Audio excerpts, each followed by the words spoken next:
Hi, friends. Hi, friends. We're back. It's episode 57 of the Brunch and Judge.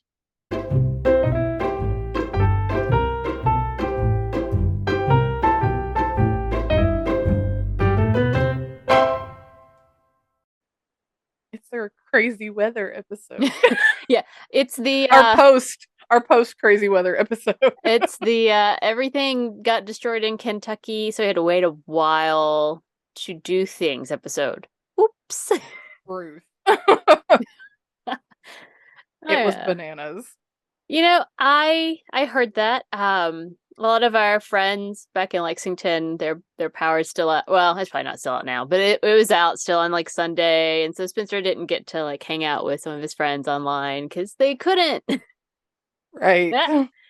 But My power was out for like almost 24 hours.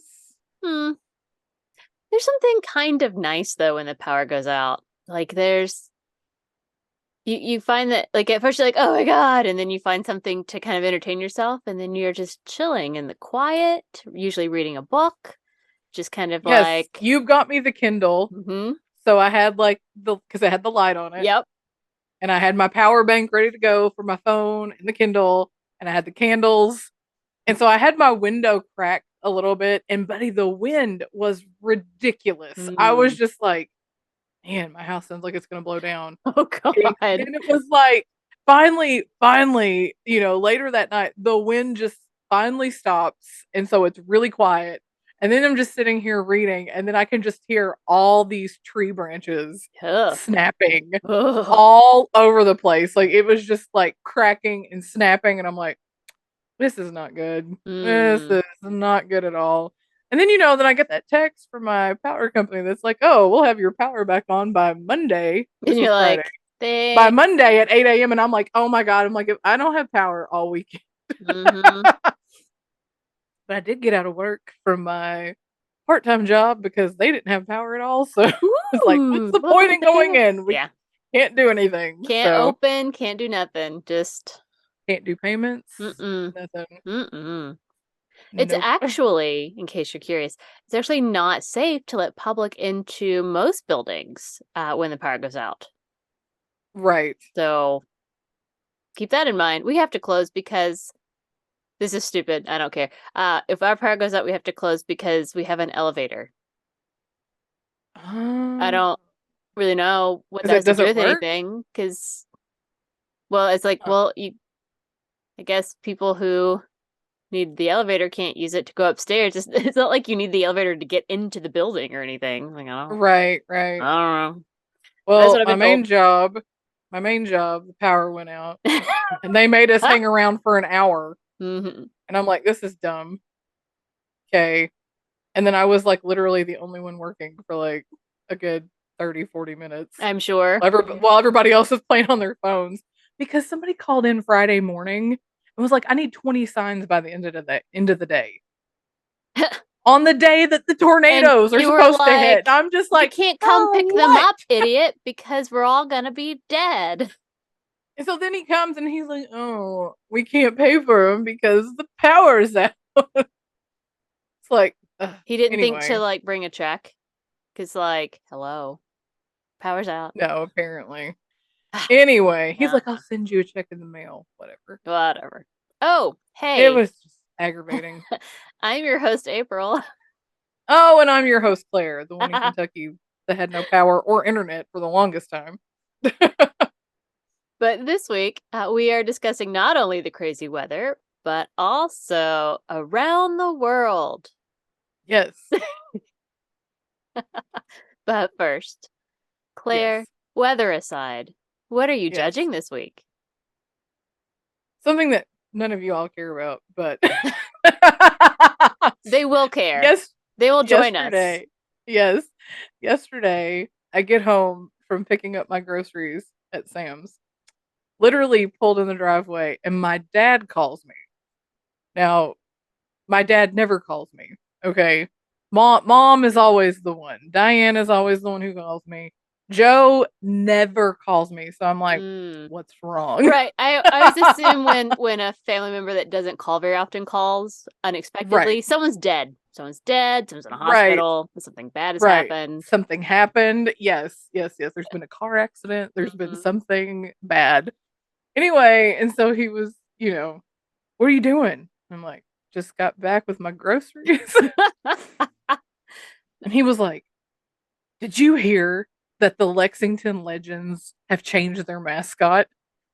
And this sounds like he's setting me up for like a really bad like dad joke. Right? So I asked him, I was like, is this a joke? Are you like joking with me right now? Is this like legit? And he's like, no, no, I'm being serious. He's like, it's on the news. He was like, so for those of you who don't know, Lexington Legends are a farm team of, minor league baseball team in Lexington. And, fun times, go to Mm-hmm. games. I like going to minor league baseball games. That's nice. Louisville has the bats, river bats. But anyway, so he calls me. He's like, they're changing their mascot. And I was like, okay. And they had like this kind of like old timey looking guy, like Right. old timey, like baseball looking guy with like the really big, like handlebar He mustache. looks like Casey at the bat. Like Yes, that's who he is yes, in my mind. Is like he's the yes, cartoon Casey at bat. absolutely. That is exactly what their mascot looked like. And he was like, they're changing it. And I was like, what are they changing it to? And then there's like this long dramatic pause. And he's like, the counterclocks. And I'm like, The what now? what? He goes, the counterclocks. The I'm like, what? counterclocks. Is a counterclock an actual thing? I don't know. Does this mean Apparently, Does because this it's mean gonna be they're a gonna mascot. like run the bases? I guess they do run counterclockwise, don't they? Yeah. Yeah, they do. Yeah. Uh-huh. Yeah. Okay, Mm-hmm. okay. I guess they're Anyway, that just to help them remember which way to run. right, right. I don't know. So anyway, I'm like, what the hell is that? And Dad's like, and I was like, where'd that come from?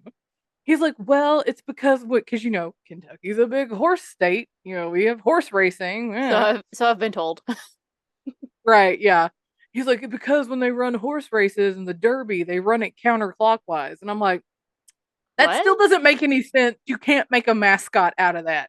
But also, Oh, but you can. what Because does if you go and Google this beautiful, and by beautiful I mean absolutely fucking ridiculous. I'll throw it up. I'll send it to April. We can throw it up. What their new mm-hmm. logo is. It's a horse with a baseball player sitting on this horse Oh my backwards god. I'm with sorry. a bat. He looks It's so so stupidly stupid. angry too. I He's really know. angry It's that they have so made him dumb. ride on a horse backwards. And the horse is red for whatever reason. And that wasn't even like the Legends colors. No, The they're blue Legends and were green. green. Yeah, they're blue and green. And now all of a sudden they're like red and blue. Like, what the fuck? They're red, We're not the white, and Patriots. blue. They're going very patriotic garbage. No, no, no, no. Blech. Anyway, so Dad said that, I guess, on the news, on the Kentucky news, I'm on sorry. WKYT, I'm just looking at it. Did you notice his helmet? the C is The C backwards. is fucking backwards. Right. Like, Yes. what the I hell? noticed that. It's so dumb. It's so dumb. But Dad said on the TV station they were watching WKYT, they had a poll, I guess, of people who liked, did you like the new mascot? And 97% of people said no. And I'm like, I would be in that 97%. I said, who are these 3%?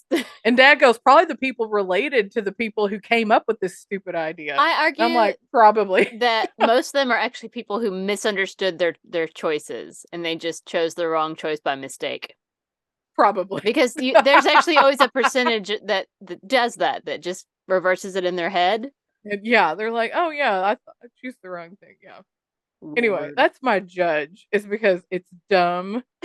And this is like, I have like Tom Brady level hate for this new thing. And, I told Mom, I said, well, I can't, I said, Lexington needs to go back to like the 90s when they had the hockey team, the Thoroughblades. Oh, yeah. And that was a like, great that name. That's a great name. Yes.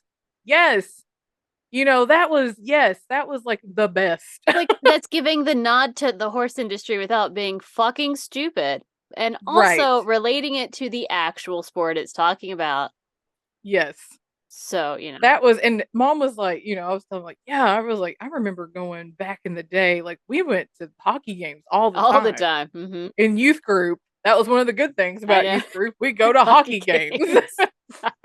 Hockey for Jesus. Yes. Anyway, but mom was like, really? And I'm like, yeah, we went to hockey games like all the She time. doesn't remember that? Seriously? Apparently not. Weird. Like I have a hockey puck, I or I do too. did, I have with one, the like the little logo Thoroughblades. on it. Yeah, yeah. Yes, because it was like green and purple I and had the stuffed animal yes, mascot. yes, I'm like, I was a fan as much as yes. a teenage girl could Bring be. back, yes, bring back the Thoroughblades. For those of you who don't remember, because they would turn Rupp Arena, they Mm-hmm. would like put ice on the basketball court.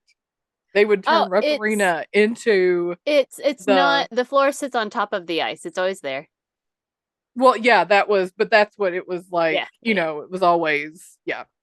But it was like you go to Rep Arena and you're like, And oh, it's, this is a yeah. basketball court, but now it's But a so now it's hockey a hockey hockey rink, rink. and you're like, yeah.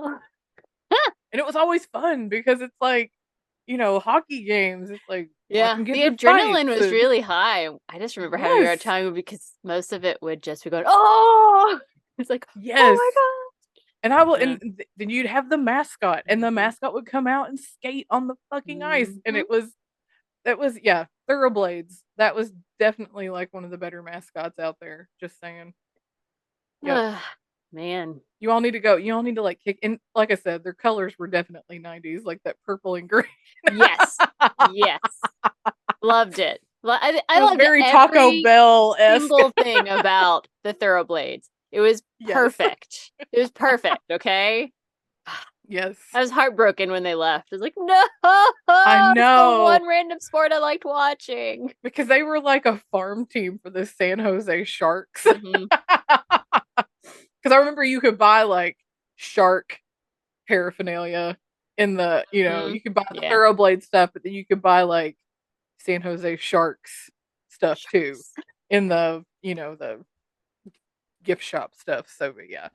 Anyway, go back to that kind of like Mm-hmm. level of mascot. Be that clever. This counterclock business is no, Yeah, not at all. I'm judging that with you. That is absolute garbage. It's I atrocious. feel like every time I look at it, I find something else to hate. Like, ugh. I know. Like you said, he is like unusually angry. Like, you know, Yeah, if you're gonna do something, like at least still use the Casey at the bat looking guy. I mean, and yeah, keep the yeah. colors the same. Don't I just just, and I am super hardcore pro rebranding. By God, pro that. Love doing it. It's great. It's right, fun. Um, and creating new logos, or I'm here for that. But like, rebranding doesn't mean changing who you are. right, right, I mean, they could have just updated Lexington Legends into something cool. Because I right. mean, I don't know that I care that much about Legends, but that's what they've always been. So changing makes me go, do you like suck worse or something? Are you like Right. shittier? Is this like the inflation version? Because you can't afford I real stuff? know. Like, what the hell? Yes. Ugh, Changing your colors, it's like, mm-mm. And it's like, you know what? Everybody's red, white, and blue. Everybody. I Stop know it. every single one. Yeah, America can't win every. If it's red, white, and blue versus red, white, and blue, America loses. Okay, and we all Right. die a little inside. Yes. That's true. It's true. Fair. Anyway, that's my judge. That is an excellent judge. So thanks, Dad, for giving me that little bit of info. He was like, I'm glad I can contribute to your podcast. You know, I'll take it. I'll take it, Joe.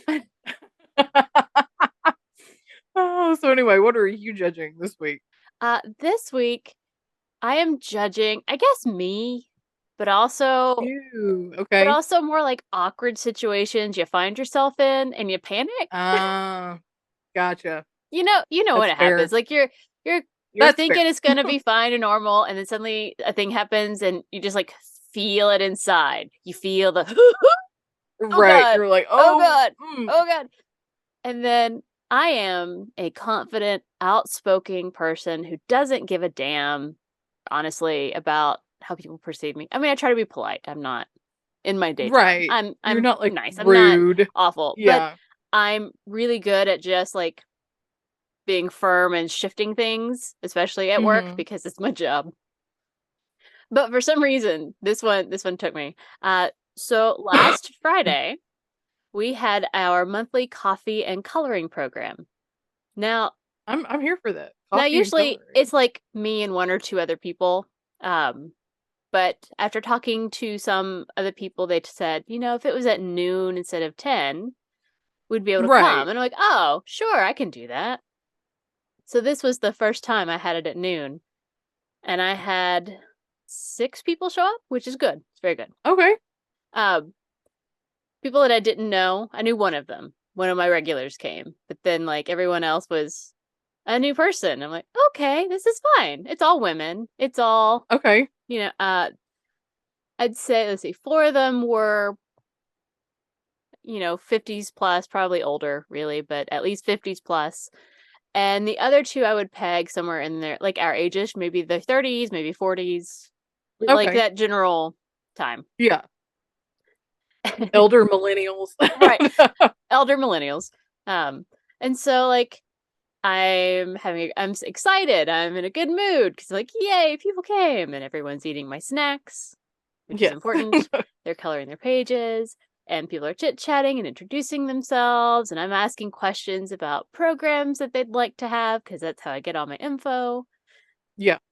And then somehow, one of the other younger people in the room starts, I guess, using it as a therapy session. I don't really remember how it started. Oh, no. Um, she had said something about having it'd been a hard week or something, and not me, because I never ask. I know better. Someone You're like, else. you don't, like, keep it, like, personal. You're Mhm. like, keep it like, "Oh, what do you all wanna see at the Yeah. library?" Like, you keep it, like, work Well, related. Yeah. or like I'm fine chit chatting, but I learned a long time ago, if a generic person who is not your inner circle says something about having a bad day, especially if you don't know them that well, Don't feels weird. engage. Don't So engage. you don't ask why. But then some person who has not worked with the public, I suppose, asked why. Right. And it got a little weird. Like, to be Mhm. fair, she had a lot of things we stressed over. I would be stressed over it too, but it was a lot of weird family stuff, and like her Mm. family isn't supportive even in her, because she's married and has, I swear to God she said 6, but I think I threw up in my mouth. I swear to God she said she had 6 kids. Because when I hear numbers over 3, I panic. The whole thing freaks me You out. And lose it, you're like, "I I can't." can't, I can't. Like, I have to like tune it out and hum a song. It's a whole thing.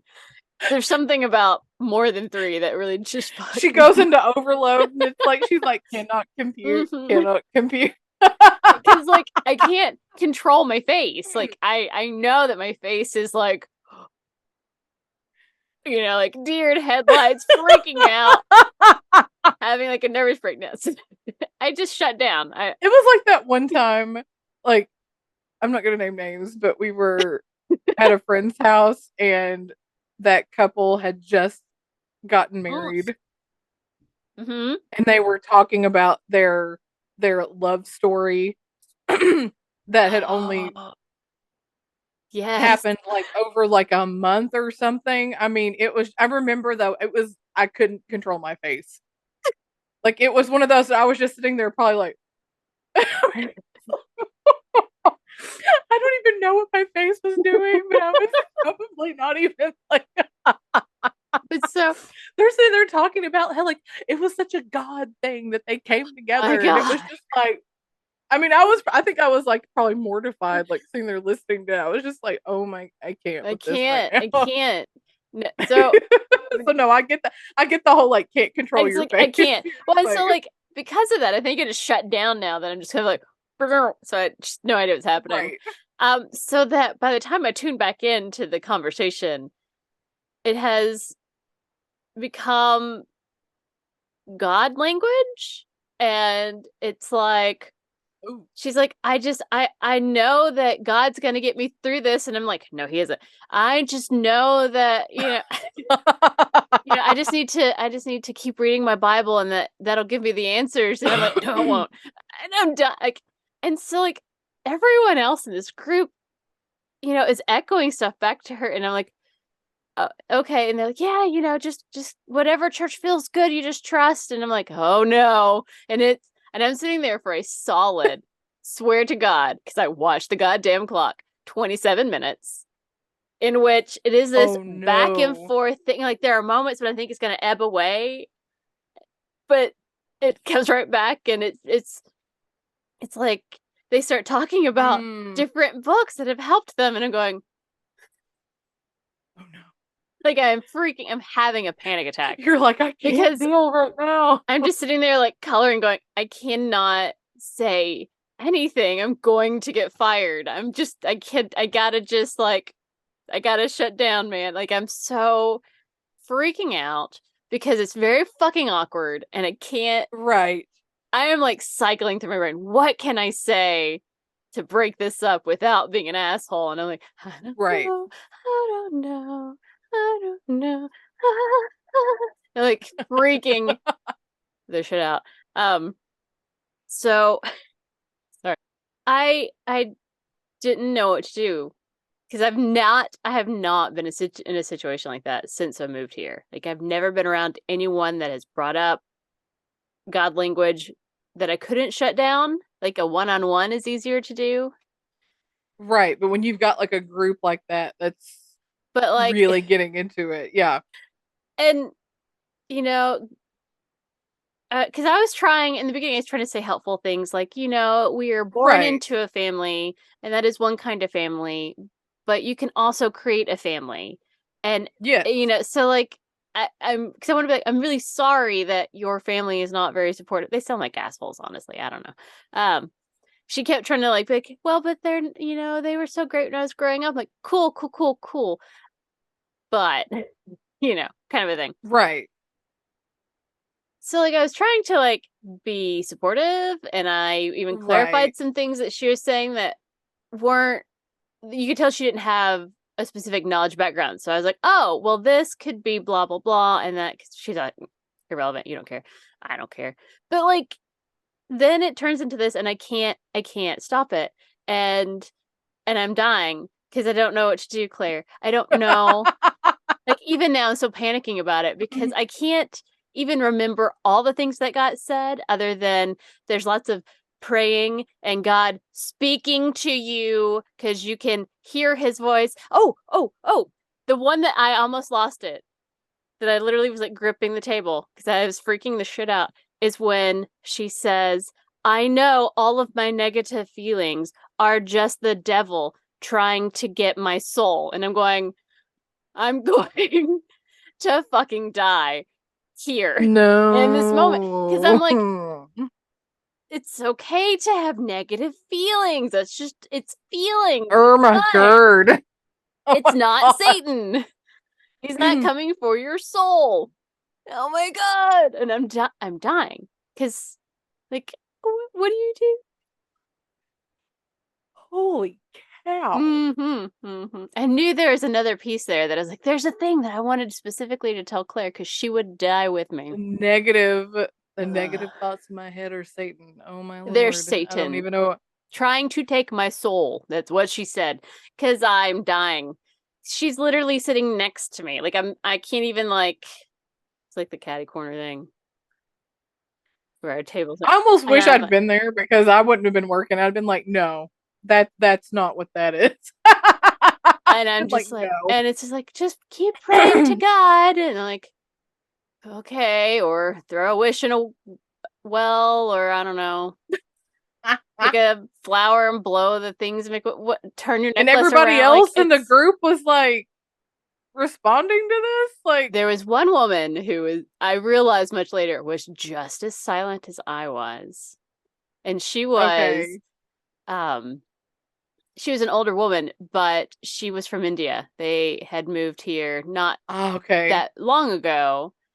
And I'm going, oh, thank God. I mean, you probably have other things that you would say to me that make me freak out.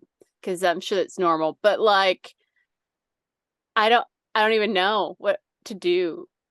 Because Right. like, Because that's like, what she's do you do? having a therapy session, and I can't make that stop. I kind of tried, and then it turns into Yeah. God. I'm like, well, now I can't like stop her by being like, oh, we try not to bring, because I can say that, this is a public Right. library. We're very careful about how we word conversations dealing with religion, Right.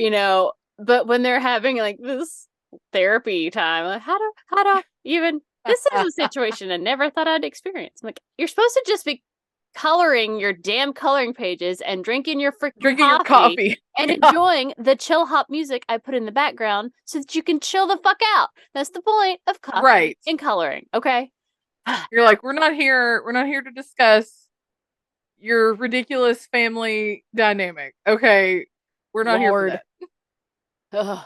So that's what happened to me. I I panicked. I froze. I felt awkward as fuck, and I couldn't do anything. I just had to sit there and suffer. So I am judging myself, and We're I just still sitting have. there and suffering instead of And like, I am stupid happy that someone has to cover my next coffee and coloring because I'll be on a cruise with my sister, so I don't have to live through this next month. But nice. fuck me. Oh. Nice. So that's my Nice. judge. Yay. Take a breather. Well, that's a good judge. Center myself. The anxiety was still there, man. Yes. Hmm. Also, I can't have potatoes and I'm very sad. Oh my god. I need you to know, and Spencer will attest to this, Claire. Every time I see a potato or eat a potato, because I still can eat potatoes, I'm sorry. Yes. But every time I just look at them and I'm like, Claire can't have these. He's like, I I know know. she can't. And I'm like, but potatoes. Like, I It mean, hurts I my get it. heart that I have to go to, like, if I go to Chick-fil-A, I have to get fucking side salad and not fries. Yeah, I know it. Ugh, but like, so last night I got home an hour plus later than I thought I would. So it was almost 8:30, I guess, by the time I got home. Oh, wow. I know. And I was at work at 9. So, Ugh, it was a very fucking long yeah. day. Um, but I stopped at McDonald's because like I'm not cooking. It's not happening. Right. This is just what Right. we're doing. And like as I'm driving across the bridge, I'm stealing the hot French fries. You know, the damn bridge. I'm Yes. eating the French fries, but they're still fucking hot, and I'm like, Claire can't have these. I know. I got so sad. I was also listening to Jeanette McCurdy's "I'm Glad My Mom Died," and one of the parts where she's talking about her very extreme eating disorder. Bless her, the whole gamut is all Oh bad. my gosh. But like she'll be, and I'm going looking at my French fry like, Claire can't have these. Jeanette had a panic attack if she had these, but like I'm eating these. She's like, I'm eating the He's fries. like, I got it. It's been a long day. I know.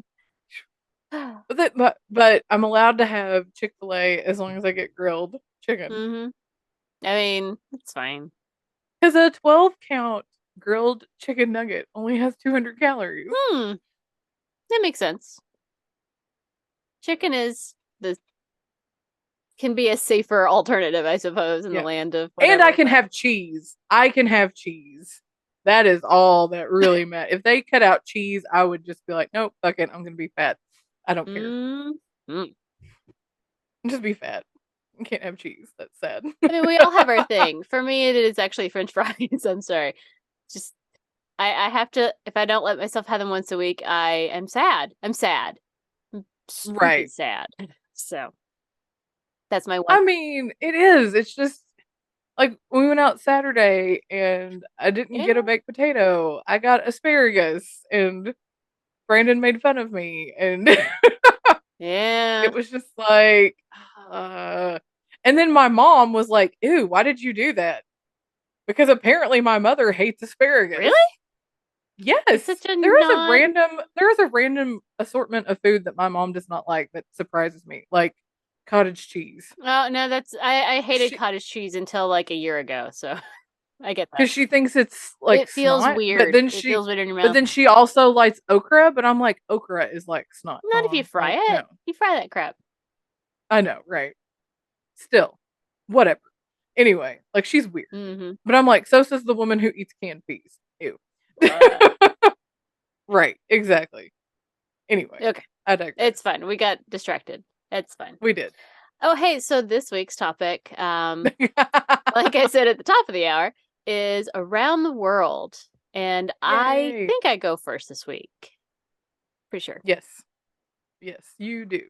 So I have brought to you the story of the Sunday Times Golden Globe Race. Golden Globe race. Golden Globe Race. Mm-hmm, Okay. mm-hmm. I got all of my information from Wikipedia, the goldengloberace.com, and my friend Brian Hosevar, a few years ago when we recorded an episode of an old podcast that you can't find anymore. But this was one of his stories, and it stuck with me. And I think about it at random times. It'll just pop in my head. And I'm like, oh. Nice. So, I am here for it. Now, Claire, I'm betting you don't know a whole lot about yachting and sailing, do you? No. Not my forte. Right? No. Me neither. Me neither. Well, in 1966, British yachtsman Francis Chichester sailed solo from England to Australia and back, going around all the Great Capes, and setting the record of fastest voyage around the world in a small boat. It took him 200. Small? Yeah, a small boat. I mean, no, we're not talking super yacht. We're talking small yacht. Like couple people max can fit. Okay. Like how small we talk? Small-ish, like a poor man's yacht. Well, maybe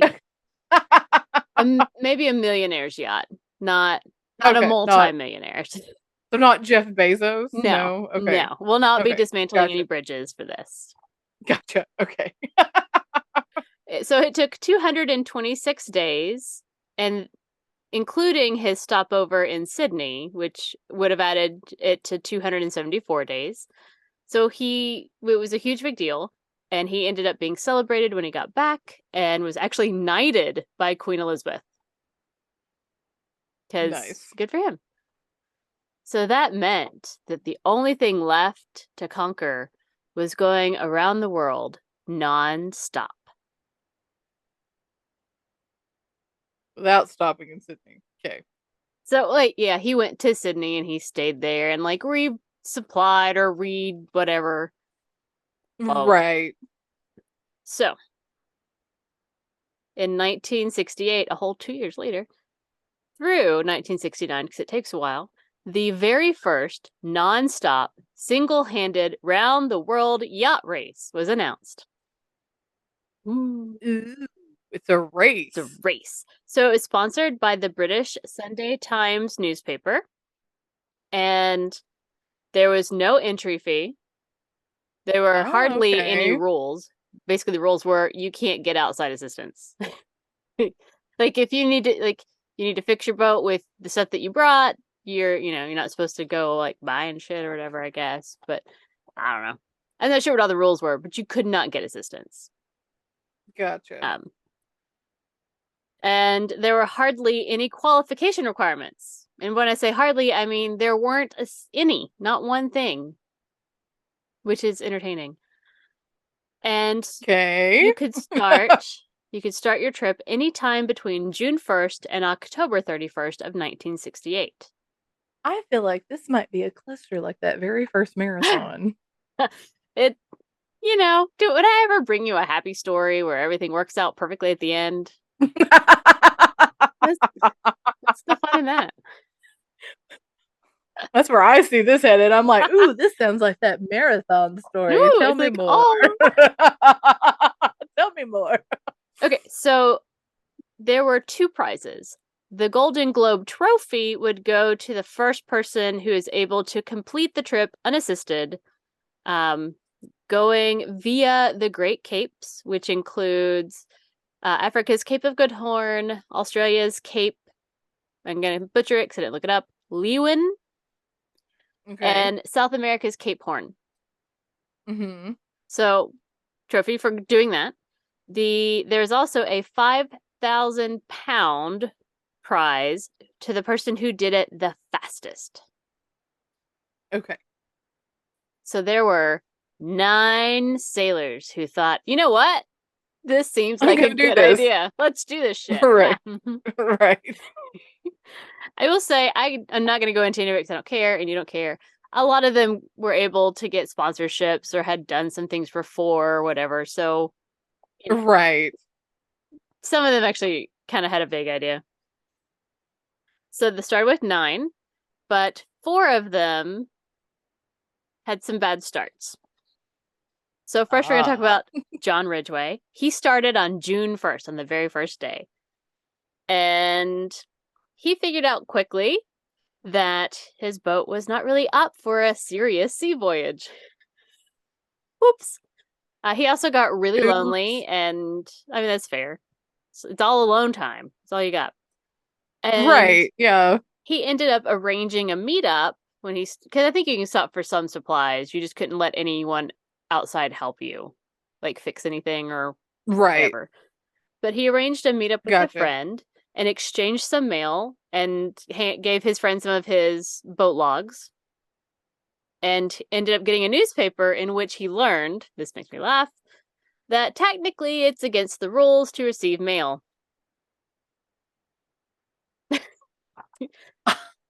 So, like, okay. Oh, God. He thought that was fucking stupid. He's not wrong. Yeah. And he No, was he's like, not. fuck that shit, and kept going. But it put him in a pretty foul mood, and he Well, got really yeah. fucking lonely, and so he ended up quitting when he got to Brazil, July 21st. So he's out. He's like, fuck this, I'm done. I don't blame him. There was I don't remember Did who you was. have to do it by yourself? Could you do Nope. it with somebody All else? alone. No one can be with you. You had to do it by yourself. By yourself. Okay. One person. One person. Okay. Another contender was Louis Fougeron. I think he was French, but he might have been Belgium or something else entirely. I didn't write it down. Okay. He started on August the 22nd, and he ended up quitting by November 22nd in St. Helena. Nothing super exciting about him. He just, no. He's just like, Bill King started on August the 24th, and this is what it is. Fougeron and King. That's why it's wrong. I messed this up.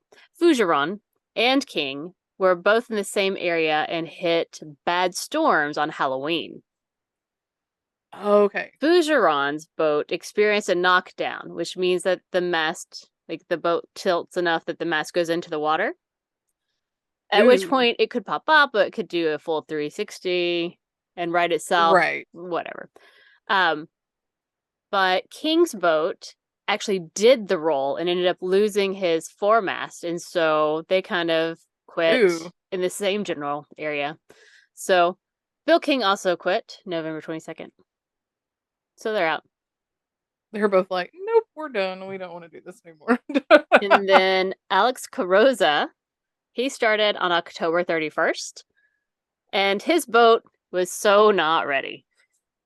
But he had to set sail by October 31st to officially start the race. But as soon as he sailed, he just sailed into a mooring so that he could finish his boat, which he did without assistance so that he could continue on. But okay. By the time he got to Porto on November 14th, so this is literally 2 weeks. He's been gone 2 weeks. He was vomiting blood due to a peptic ulcer, so he quit. Which is fair. I'd quit no. Yeah. Yeah, that's no. So can't go on with that. I'm guessing the stress of it all just got to him. Right. That's just no. We're not. That's not. No. All right. So all 4 of them quit before they even got out of the Atlantic. So bye-bye. Right. So that leaves us with 5. One of them was Che Blythe, who had no sailing experience. Yay. He apparently had Newbie. Yes. apparently he had rowed a 20-foot boat across the Atlantic Ocean with John Ridgway, who was the first guy we talked about. So, like, he'd been in the ocean Uh-huh. rowing a boat and had competed, but, you know, But didn't know didn't know anything anything. about In fact, anything else. in fact, he had his friends rig the boat up for him, and then his friends sailed in another boat in front of him as he was leaving to show him the correct maneuvers because he doesn't know anything.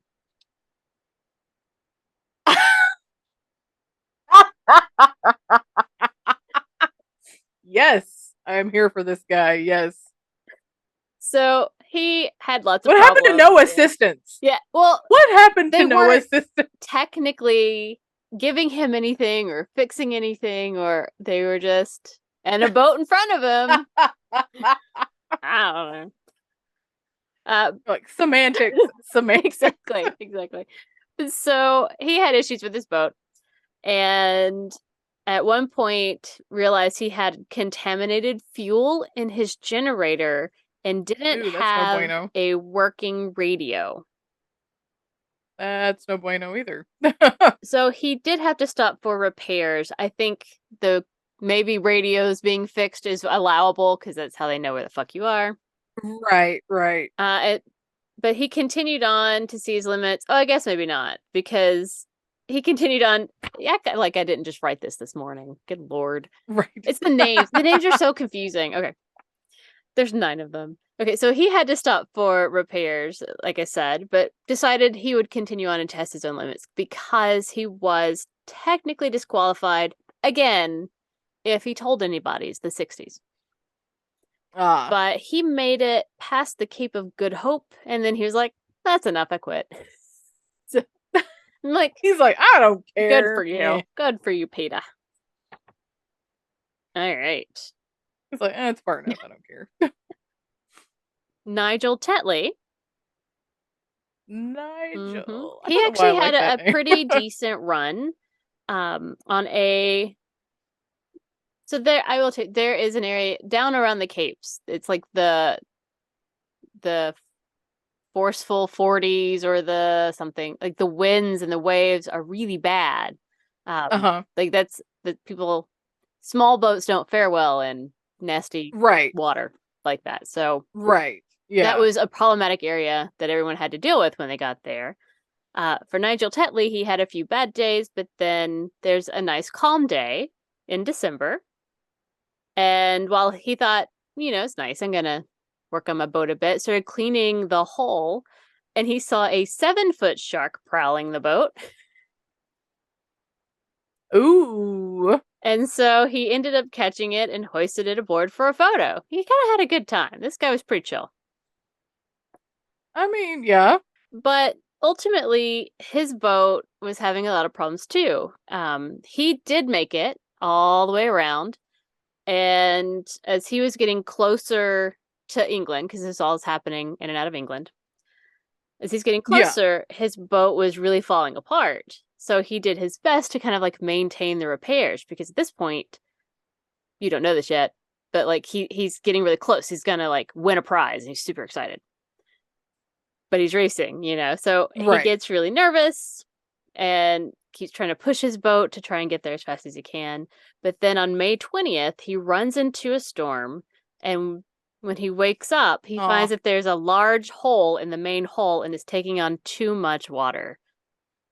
He was able to Nah, call for boo. help and was rescued, but his boat went down with only 1,100 nautical miles to go.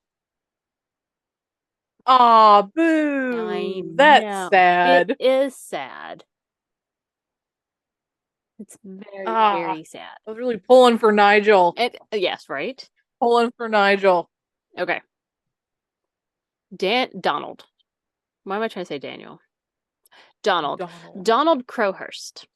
So he started on October 31st, just like Carosa, who only made it a couple weeks. And his boat also wasn't ready. These procrastinators. Although I can't say anything, that would be me. If I were doing it, I'd be like, "Oh, it's the 31st. I gotta It's go." like it's like shit. I gotta Like, go now. oh, I gotta. Oh, is that today? I can get my boat out on the water. That would be me. I love it. So it was barely finished. It was filled with unstowed supplies, and the self-righting system for when, the wave flips you over hadn't been built. Oh, that's precious. Not Hooray. only that, but he ended up leaving behind some crucial repair materials. And again, no assistance, so I don't. It's like, Let's see. By mid-November, his boat was already showing signs of being unprepared. So, again, it's only a couple weeks and ah. everything's bad. And So, it's like, right? So he did a careful appraisal of his problems and the risks that he would face in, again, the tumultuous, bad Southern Ocean. Everything's bad there. But also, he had a lot of financial problems. So he was really banking on doing it the fastest so that he could win that prize money. And so he did what anyone would do and kept going. onward ho. Onward ho. All right. By December 10th, Crowhurst reported via radio that he had some of his fastest sailing at last. He'd had kind of a slow start, mostly because boat issues. And Right. that included going 243 nautical miles in a day, which set a new 24-hour record. No one had ever gone quite that far. Oh, wow. Mm-hmm. Interesting. Okay. But that's because starting December 6th, he had started creating a fake record of his voyage. I was going to say, is this like a lie? How did we know? Of course he did. He also created a fake log because they're having to log all their stuff. Yeah. Yeah. And it was this incredibly intricate and difficult process that involved celestial navigation in reverse. So he ended up keeping two separate logs. He kept his actual navigation log of what was really happening, and a second log in which he was faking descriptions of weather and various parts of the world he hadn't ever been to. So cool. What a turd. But let's see. At first, he tried to keep it pretty vague, especially as he was conveying back and forth via the radio to the Because he various didn't people. know. But on December, he'd be like, I'm vague. I'm not sure, a few thousand miles from blah, blah, blah. I don't know. But on December 17th, he claimed that he was on the other side of the equator.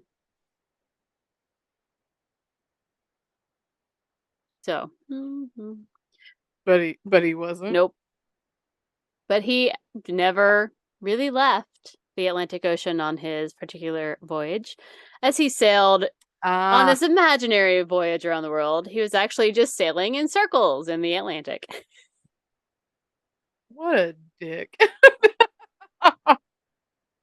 Hashtag dick move. And he would fake his reports, hoping to try and fool the world. It's going to be fine.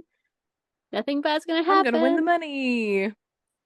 And once his fake reports got him close to his actual position, he started heading home in his still very broken boat. Right. But this is the thing that was happening. So everyone was thinking, because they only have reports, so they're believing Crowhurst, and he's getting closer. And Tetley is close, and they could come very close to each other to be able to win the prize. And so Tetley was pushing. That's why he pushed his boat so hard and ended up, getting it in a storm and it sinking.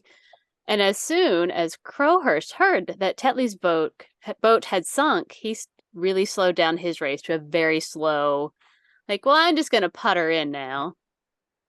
Because at this Because he point, didn't have anybody that he wasn't. Yeah. well, at this point, he was almost assured of having the fastest speed. And so he was like, well, I can just putter, because he realizes that his logs that he has been creating, they're not going to hold up. Real sailors who have sailed these places before know what weather is like in those areas. They know Right. what kind of things they would come across. They know whether or not you could go that far that quickly. And he Right. really panicked because he knew he was going to be found out. Because he had actually never even been to the Southern Ocean. He had no idea. He never sailed it. Busted. Mm. In June, his radio goes out, and he ends up spending a couple weeks trying to repair it, and was able to get it to the point where it could transmit Morse code and receive Morse code, but nothing else.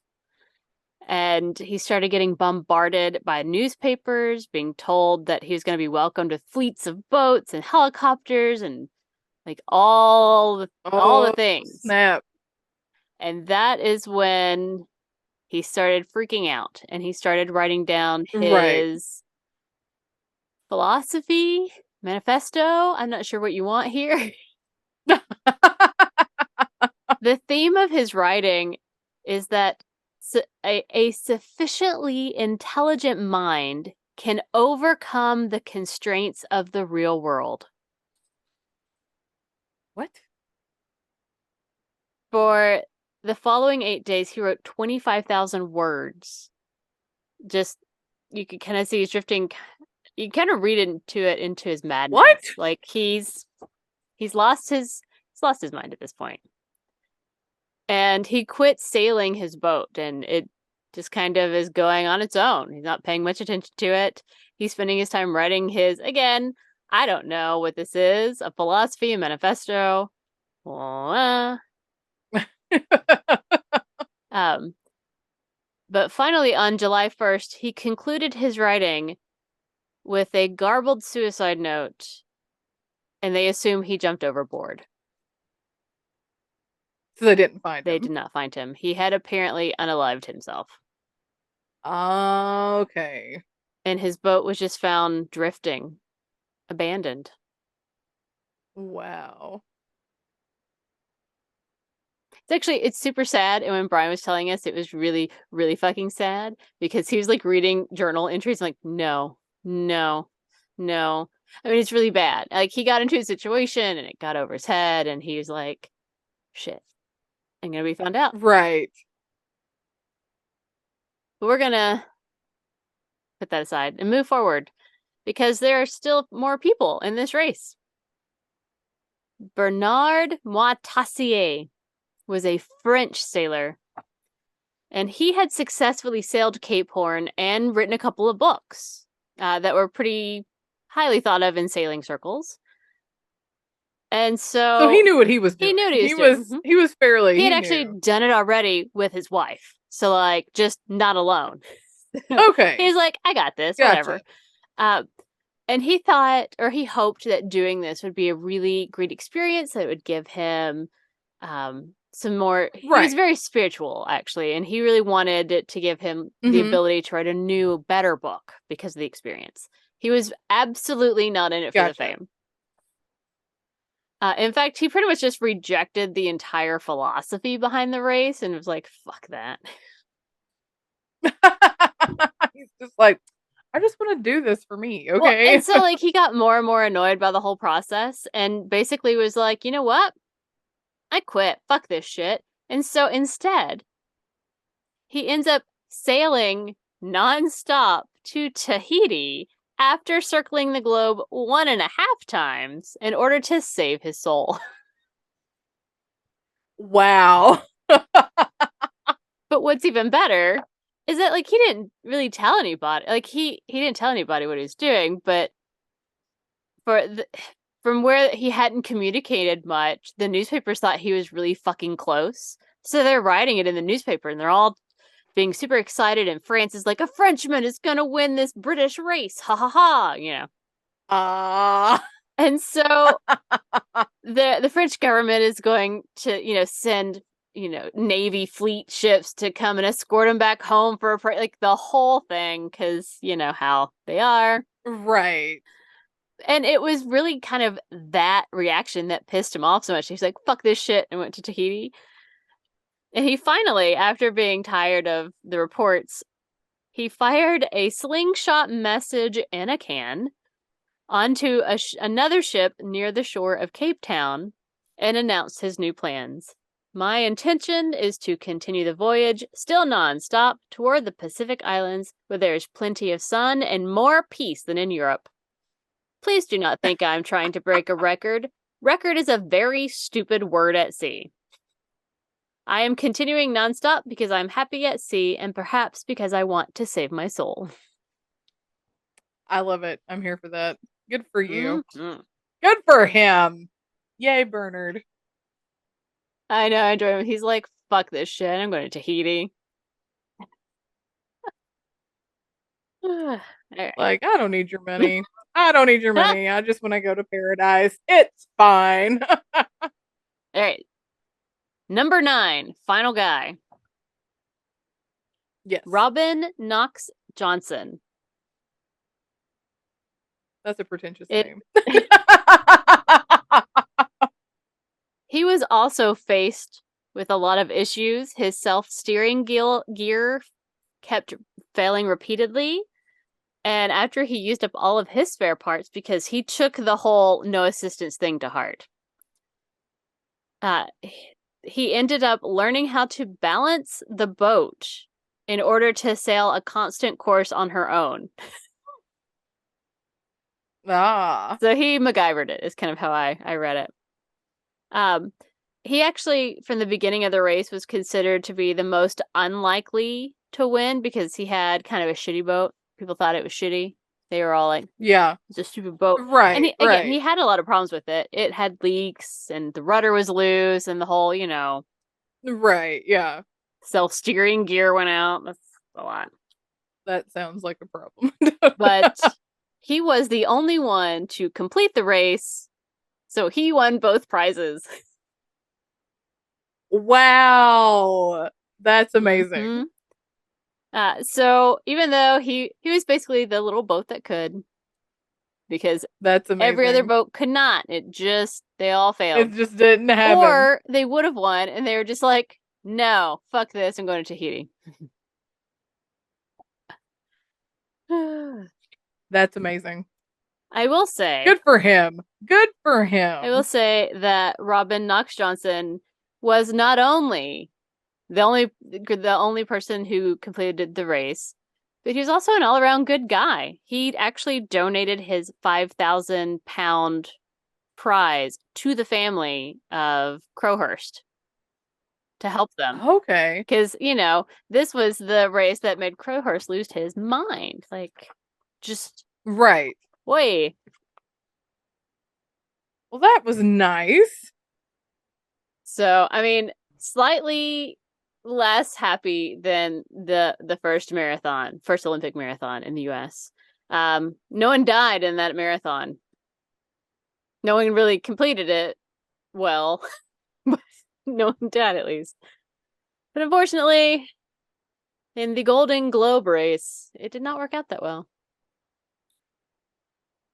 No. I mean, it sounds about as disastrous as that marathon. So, yeah. Though I maintain that in no other country can I think in the 60s would someone be like, you know, I've never sailed before, but this seems like a thing I can do. I'm going to go ahead and register. Right. Let me just British pride and all that. Get a boat. Yeah. Let me just get a boat. I can do this. I rowed a boat. I can do this. Okay. Not a big deal. Okay, sure. It's not a big deal. They announced it. So like you had months to get your boat ready. Why did this wasn't like a last minute. Two guys on the last day are like shit. Like I said, that would be me like, oh, is that today? It's the whole turning in Oops, I your paper forgot. online in college at like 11:58. Yep, Like it's 2 minutes me, before. Fine. me. That's me.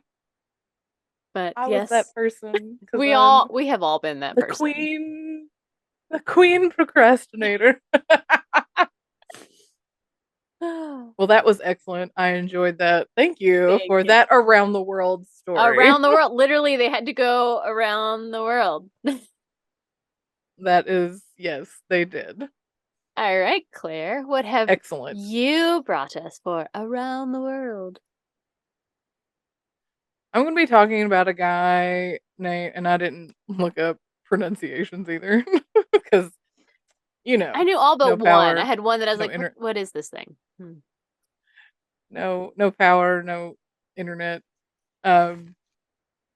Anyway, Charles. I'm just gonna take a stab at it. Charles Sobhraj, him also known as the Serpent. Ooh, the serpent. The Serpent. Yes. This is a smut novel. Uh, no, Okay. no, it's not. It just feels like a horrifying, like I would enemies to almost lovers or venture to whatever. no. I, it's it's a little culty in a Oh, way, well, then that also but applies. more a little culty, but not like uber It's culty, not I guess. like I'm a Anyway. cult. It's like Yeah, yeah. It's like I don't know. It's cool. yeah, Okay, a little I'm weird. ready. Anyway, my sources are Wikipedia, CNN, The Guardian, and Cosmopolitan. Ooh, Yes. So Charles was actually born, and again with the names, so many foreign names that I did if not you look just up say them confidently, we'll believe you. because I'm a slacker. He was born Hachand Bahwani Gurmonk Sabraj on April 6th, 1944, in Saigon, Hmm. which is now Ho Chi Minh City. Mm-hmm. He had an Indian father and a Vietnamese mother. They didn't list any names. And his parents, it said they were never married, although on another side it said they got divorced. So I don't know about that. Whatever. But it says his father denied his paternity. Well, there's So that. that seems like a shitty start to life, just saying. Yeah, yeah. And so it said, and wherever he was born in Saigon, it was like a French Indonese, I think is what it said. Oh, okay. So his mother married a French lieutenant, and because of that, he could like apply for French citizenship. That's handy. I want So that. yeah, his birthplace was in a French territory, so he was eligible for French citizenship. And um later after I didn't say that the lieutenant actually adopted him. It just said that he like took him in. So I don't know like so does that what does that mean? Anyway, Unofficial fostering, later, I guess. right, changed his name to Charles, kept the last name. So Charles Sobhraj changed his name in 1959 to Charles. And with his family, he was back and forth between Vietnam and France Cool. because yeah, and started a life of crime As early. one does. Yes, petty crimes first. But then he did his first jail sentence in 1963 I love how you in a say prison. first. He did his first. Oh, Oh, okay. there's many. There's many, many, many. In a prison near Paris. This is why this is around the world.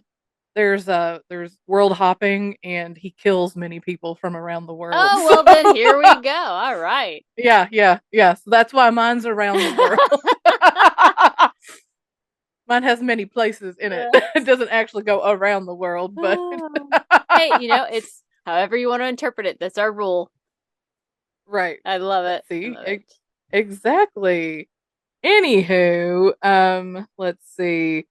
Yeah, so his first jail sentence was in prison in near Paris, and says he was very manipulative towards other prisoners and guards. Oh, goody. So he got what he wanted, like always. So Uh-huh. he got all the special treatment. He got to have all the contraband and all that stuff. And during his stint, he met a guy named Felix Desconge, and he was a prison volunteer, and he was really wealthy. Oh, no. And so after, yeah, and so after he got out, he moved in with Felix when he was paroled, and he began moving because he Felix was wealthy. He began moving in and out of like high society circles, but then he also like moved in and out of the criminal underground. As one does. And he yes, yes. So he began making a name and amassing riches in his criminal underground, you I want know, that. I don't know. being all nefarious as Ooh. he was doing. Um and this was like 64, 65ish.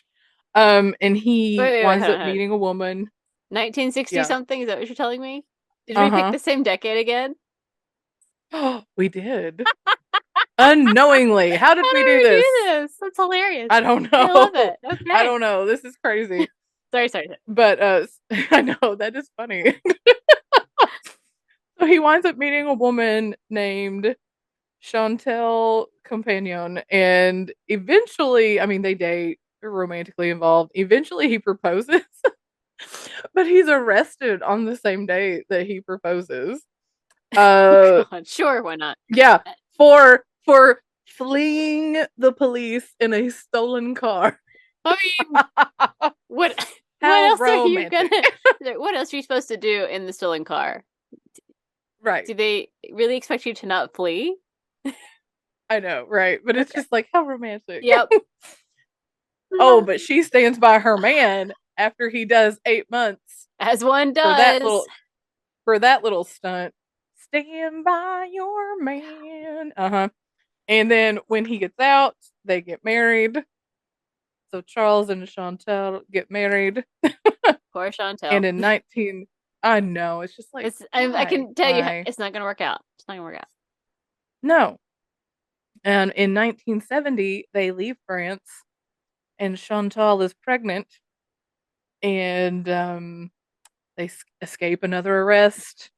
They're traveling with fake documents, As one traveling through does. Oh, God. I know, through Eastern Europe, robbing lots of tourists that they befriend because Oh, that as is one such an does. asshole move. Like, Yeah, mm, yeah. It says that they end up in Bombay, which is Mumbai mm-hmm. today. Chantal ends up having a girl and names her Usha. Charles continues his criminal life, car theft and smuggling, as one does. And all his money that he gets from this criminal business goes towards his gambling addiction because why not? I mean, at this point, why the hell not? I mean, all right. I Sure, mean, sure. Sure, sure. yep. In 73, he's arrested for unsuccessful armed robbery of a jeweler in New Delhi. I'm sorry, wait. They have two Um, separate ones. Successful and unsuccessful. Is there like a different yes, yes. that makes me Uh-huh. laugh. I love it. Keep going. Apparently. Mm-hmm. Yeah. Anyway, he winds up escaping this, he gets arrested. So he winds up escaping with Chantal's help by faking an illness. And he winds up getting arrested shortly thereafter, you know. As one does. And yeah. And his dad lent him money for bail and he fled to Kabul, Afghanistan, where Sure. Okay. he robs some more tourists because he's a dick. Well, And fuck then he him. flees to I know, and then he flees to Iran. And that's when he goes to Iran, that's when he leaves Chantal and Usha. And that's when Chantal returns to France and she's just kind of like, you know what, I'm fucking done with you. You know, it actually lasted much longer than I would have thought. It's a lot of new countries to live in. Right? I mean, yeah, especially with a kid. You're just like, you're pregnant and you've got a child and you're like running around with fake documents, robbing Mm-hmm. tourists with a child. Like, what the hell? I don't understand. Okay. Anyway, So Charles is still on the run for like 2 years. He's got 10 different passports, all through Eastern Europe and the Middle East. And he meets up with his half brother, Andre, in Istanbul. And they become partners in crime all throughout Turkey and Greece and doing their bad brother thing. And they're eventually arrested in Athens. But Charles, the snake, the serpent, escapes. That's why they call him the serpent, because He's he escaped a just lot. keeps slipping Like through their fingers. he's doing a lot of Yes. like he's better at than Ted Bundy. And Yes. It is. I mean, this guy is like, what the hell, man? Also, I'm just like, what is it with the 70s? Oh my God. the Like the crazy 70s crazy is a wild crime. Yeah. time. Yes, the 70s was a wild time. I'm just like, what is this? So Charles escapes, and Andre was given back to the Turkish police, and he was sentenced to 18 years for whatever he did. It was a bunch of like robbing and philandering and all that junk. I mean, it was just all kinds of whatever they did. I don't even know. Mm-hmm. Wikipedia was not like super. They were just like, yeah, they just did a bunch of And a lot of crimes. bad Like, stuff. okay, And right, we're not sad about them being in jail. It's cool. right, exactly. And after this, Charles meets Marie Andre Leclerc in India, and she is from Quebec, and she quickly, and this is where it turns culty, quickly becomes Charles's most devoted follower. Ew. Like she's obsessed. Ew. Um and she like turns a blind eye, like he can do no wrong. Everything he does is like the It's be all end disgusting. all. And yeah, and it said that he would kind of gain followers by scamming them. So and then helping them. So it said Well, like that on sounds some of like them he every would like, cult, right? yeah, well he would like, but like steal their passports Mm. and they'd be like, "Oh, I found them for you. Look what I did." Oh. you know, Okay. or or he would poison them and then be like, "Oh, but come stay at my house and I'll nurse you back to health." What? And I want to stress Yes. this. The fuck. Yes. Yes. Like I said, he poisoned a guy and then gave him a place to stay and like nursed him back to health. And then it's like, "Oh, you're so great and wonderful. You helped me. I love I'm you." gonna Blah blah just blah. guess that he is a sociopath. Oh, 1000%. Absolutely. And in the midst of all this, he meets basically the guy who becomes his second in command. His name is Ajay Chowdhury. And Charles and Ajay commit their first murders in 1975. And it's called, what was it? Oh, shit, what was the name of it? It was the hippie something. The hippy dippy. It was like the hippie trail or something like that. Anyway, it was like in Thailand. And it was tourists, lots of Western tourists coming to Thailand. But it said that most of the victims were recruited. Okay. So as far as, oh, I'm gonna like scam you and then help you kind of Hmm. thing. So they were kind of recruited by Charles and Ajay to join this, what I don't even know, crime syndicate. I don't even know what you call it. Kind of like what you were saying, manifesto It's like or whatever like this thing. philosophy. Yeah, crime syndicate. I don't know what you The call group this. of Yeah, people that were committing crimes with him or right, something. right. But they claimed that these people died from like accidental overdoses of temazepam and heroin. But the investigators claim that the victims were threatening to expose Charles and his scam Ooh. and what was going on, so that was the motive. So one of the first victims, her name was Teresa Knowlton, and she was from Seattle, Oh. and she was found drowned in a tidal pool in the Gulf of Thailand, and originally was believed to be an accident, but later proved to be murder. Oh.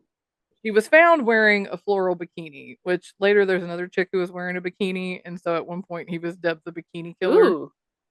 because at first they didn't like tie the two murders Right. together, but then they did. So and then there was a guy named Vitali Hakim, and he was a Turkish Jew, and they found his body burned near Pattaya, which is a city in Thailand.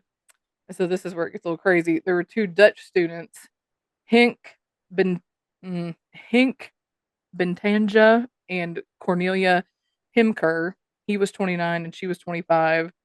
It was one of those where they poisoned them and then brought them back to health. Yeah. Mm-hmm. And so the other guy, the Turkish guy, Vitaly Hakim, his girlfriend, Charmaine Carew, she was a French woman, came asking questions because he went missing.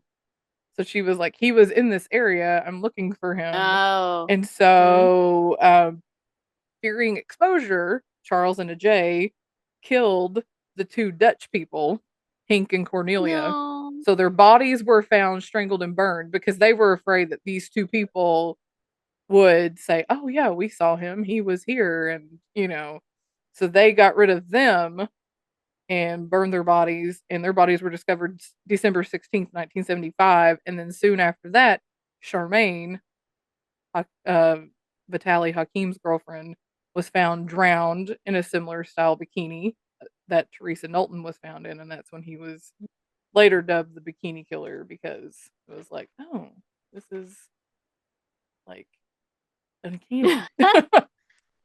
And then at some point, they went to Nepal Sure. because they were all over the For place. They sure. were stealing, so they stole their passports. Oh, The Dutch, right.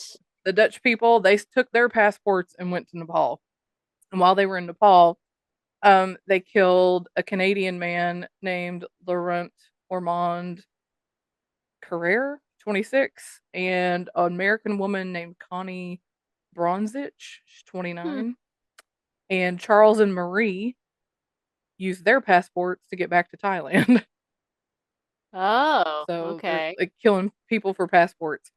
And then they also killed a guy, Avani Jacob or Jacob. He was an Israeli scholar, murdered specifically for his passport. And Charles used his passport to fly to Singapore and then to India and then to Bangkok.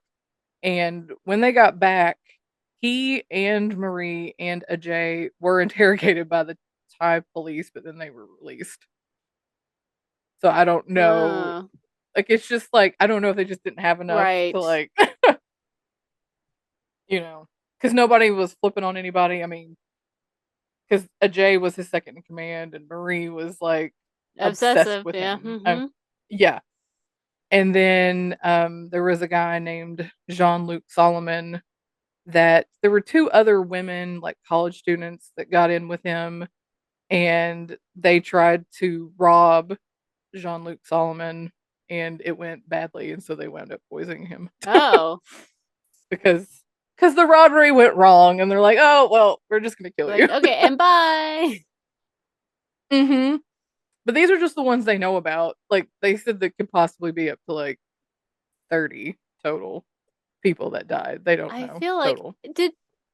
did someone make a like sort of a documentary, but fictionalized documentary of this, like a movie version, a Lifetime movie It's version of called The this kind of a thing? Serpent and it's on Netflix. Okay, because And it's on I'm Netflix sitting here called The Serpent. going, I swear I have seen this. Because Jenna Coleman, yeah, Oh, Jenna Coleman plays the Marie Leclerc character.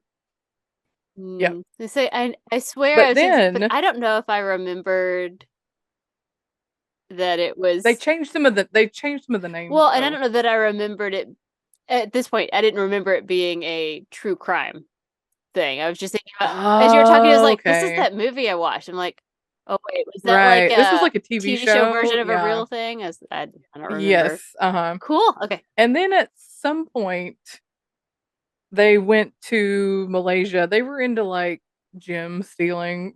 Hmm. They were dealing stolen I mean, gems at as this they point, do. why not? You've done everything else. Right. Watch some gems. And they saw a Jay deliver some gems to Charles in Malaysia, and then he was never seen again. And so they think that Charles killed a Jay, Really? you know. And so, but no remains were ever Hmm. found. But then at one, I think they said sometime in like the 80s or something, somebody saw a Jay in Germany, but there was no like actual Hmm. confirmation. But so the rumor is that Charles killed a Jay Seems because likely, nobody's really. right, right. And so he did wind up doing some time in jail in India for the murder of Jean-Luc Solomon with those two women. And he got 12 years for that. I'm sorry, And what, apparently 12? 12, 12, because the women were going to get like some time and then Leclerc got some time for that too. Um because she got convicted of poisoning the French students who were Oh, involved right. as well. Um, so apparently he was also gonna get in trouble for the shit he did in Thailand. Mm-hmm. And apparently though Thailand's got like a 20-year statute of limitations. So the 12 years in India. Right. So this is how his brain works. Like he really is like outsmarting the system. So he did 10 years in India. Mm-hmm. And when he was at his 10th year, he threw like a 10-year anniversary party in the jail because, Yeah. because they talked about how he basically lived in the lap of luxury in this Mm-hmm. Indian jail because he's super manipulative and he can just get whatever the fuck he wants. And so he's like, oh, I'm going to throw myself this 10th anniversary party. Anyway, so he drugs the guards with sleeping pills and just walks out and goes to a restaurant. And so they go and they find him at a restaurant and they arrest him and put him in jail for another 10 years. So then he can't be extradited to Thailand. And so that 20-year Mm-hmm. statute of limitations is gone. So he Right. can't be, tried for whatever in Thailand. And I'm like, dude. I'd have just been like, hey, India, loan him out. Just loan him out. Right. But while all this is going on, Leclerc, she was convicted for poisoning those French students. She wound up getting paroled and she was sent back to Canada. And she wound up dying from ovarian Hmm. cancer in April of 1984, and she was 38 years old. Hmm. I mean, So, it's sad, but but also, I don't. right, right. So, anyway, um, he winds up getting out of jail in India because he serves his time, his other 10 years, and he doesn't go, Mm-hmm. back to Thailand where he's going to be put to death because of that 20-year statute limitations. And apparently in 2003, he winds up going back to Nepal. Well, Nepal doesn't have a statute of limitations on such things. And he's in Kathmandu, and a journalist sees him and basically stalks him and posts where he is, and the police see it. So they go and they arrest him at a casino. And he winds up being sentenced to life in 2004 for the murders of Connie Bronzich and Laurent Carrier. Good. And but he got released December 23rd of last year What? for old age. How old is old And age? he 78. That's not old age. And so he is back in France right now. Guys, if you're in France, beware the And he's creepy old like, dude. there was, I think it was either the CNN article or the Guardian article where he's like, I've got people to sue. And it's like, fuck you, I've dude. got Fuck you. people to sue. I don't think you get to just do that. Cool. It's just like, I don't know if it was because of the TV show. I didn't get to read all of it, but it was just like, no, no, no, no. But yeah. So Well, that was anyway, excellent. that's the story of the serpent and the ridiculousness of him. And that's my around the world story because that's all over the It place. sure was, man. Damn. He's all over the place. He killed people from all over the place. He's an We asshole hit all all the over the hemispheres. place. He was an asshole all over the place. I mean, there's just no other word for it.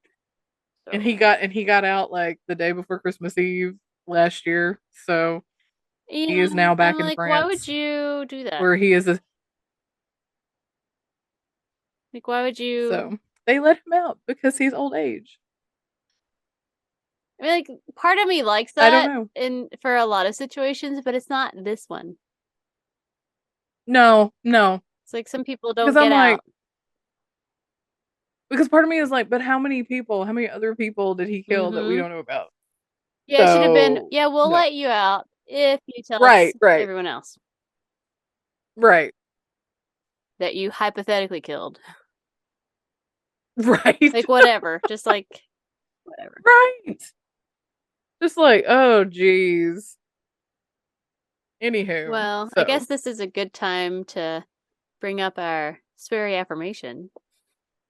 yes, So, I need a sweary affirmation after that. this week's sweary affirmation is good things happen to those who hustle. There are no swears here. This feels like I thought I I feel feel cheated. cheated. And also, I already had my judge on hustle culture and how it makes me angry. Huh. I think we need another one. Pull another one. I, I need one with a swear in it. I didn't bring them. I only picked the first one. Ah, That's our sweary affirmation. I'm sorry, guys. How about I fix it? I'll fix it. okay. Good things happen to those who fucking hustle, but also take care of themselves. God damn it. There you go. I fixed it. There we I go. fixed it. Yes. Yes. I like that one better. All right. Yes, that's better. That I means, was like, there's no swear in right? there. I was, made me very sad. Okay. Are we ready? It's time Yes. for tarot time with April. A spooky, spooky. Telling me when to stop. I dropped a book in the floor. Oops.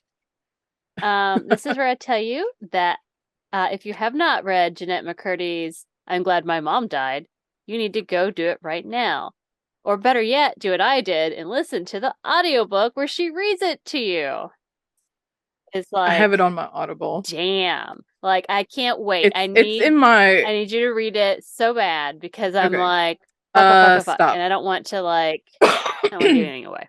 Well, might have to wait because I've got a library book that I'm reading. I'm reading The Maidens right now. Ooh. And I just got a notification that Riley Sager's house across the lake just became available. Ooh. So I'm gonna have to get on it and read that too. That's fair. Because that hold was like, oh, it's like all these holds are like, oh, months long. I'm like, damn it, people. I It's true. want to read these books on Kindle. Jeez. I don't know if you're ready for this, Claire. I don't know if I am either. Hello, No darkness, my whammy. old friend. Yes. I've come I've to been bring up. two swords again. Stop it. No. And then we have the Five of Pentacles, Okay. except he's looking quite wet and cold. Uh, And we're ending with the Pope. God damn it. we've had him like 4 I'm weeks in a telling you, the row. Pope is haunting me. We've had him like 4 weeks in a row, have we not? I feel like if I take the card out and he reappears again, I'm gonna like scream. It's Then the we'll know ghosties that are like coming your at house me, is man. haunted. I don't I Mm-hmm. don't know what. Hey, wait a minute. Actually, fuck you, Pope. I'm taking a workshop. I'm learning. All right, it's fine. I'm It's right. learning. It's like Two of Swords. Claire, do you recall the Two of Swords? Life sucks. Everything's dead. I don't know. It's one of those bad It's ones. Well, it's the one that's like it's bad, but it's not. no, actually, it's. I think it's just bad. Is that the what was the one where it was like Oh no, maybe not. it was Hold on. You're right. No, Two of Swords is the one that is fine. It's the one where we got to be alone because we need to be alone. We'll fucking deal with it. alone We just time? need to be Yeah. alone. Give us our goddamn alone time. Mm-hmm. And then I know that we've had this one before because I can remember being like, it's actually not as miserable as it looks, or maybe it was miserable and I just interpreted it as it's going to be raining and cold. Right. Oh, okay. Now it's the whole shit's happening and distractions are really just internal, though. We actually can succeed. We just got to keep moving forward. You'll find that there's help waiting for Gotcha. you, blah, blah, blah. So it's the whole we need some alone time, but then we need to learn that there's help just ahead. We can't just stay stuck, but we still got to fucking learn something because our Pope here is not leaving me alone. No. Literally No. taking a workshop. Back off, Popey. Okay. And there you have it. The cards that haunt us. Because we've had all of, well, I mean, I guess we've had a lot of the cards at this point, but we've had these, I think, together, not the Pope. I swear we had the Two of Swords and the Five of Pentacles together at least once before. So that's all I have to say with that. But I swear we've had the Pope like 3 or 4 weeks in a row. He was in the last one that I posted. So I don't remember last week's, but I think he's been in like 4 out of 6 weeks. I swear he was in last week's. I swear. Yes. Like he's taunting me. Oh, okay. All right. Let's move on. Time for our Wheel of Fate. I mean, thank God Pope's not on our list. Because I can promise you, we draw him every we would week. absolutely spin Pope as our topic all the time. Nobody add that. Nobody add that. Thank you. Okay, here we go. And if you do, we're not gonna I'm not going to touch it. We're going to do...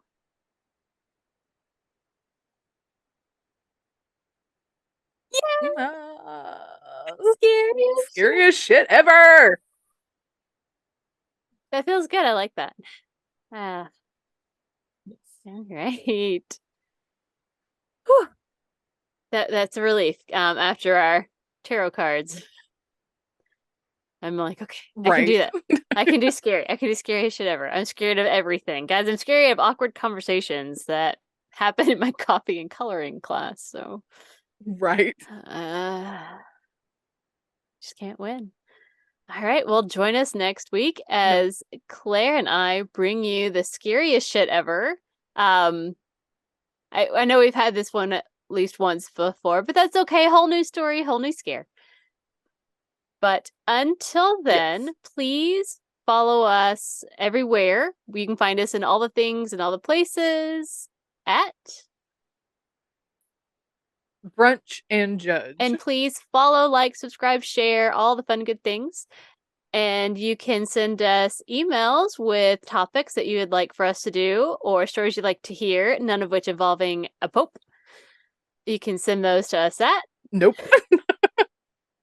brunchandjudge@gmail.com. So until next time, keep on brunching. And keep on judging. Bye. Bye. Brunch and Judge. Brunch and Judge. We brunch and judge everything and give you opinions that nobody asked for.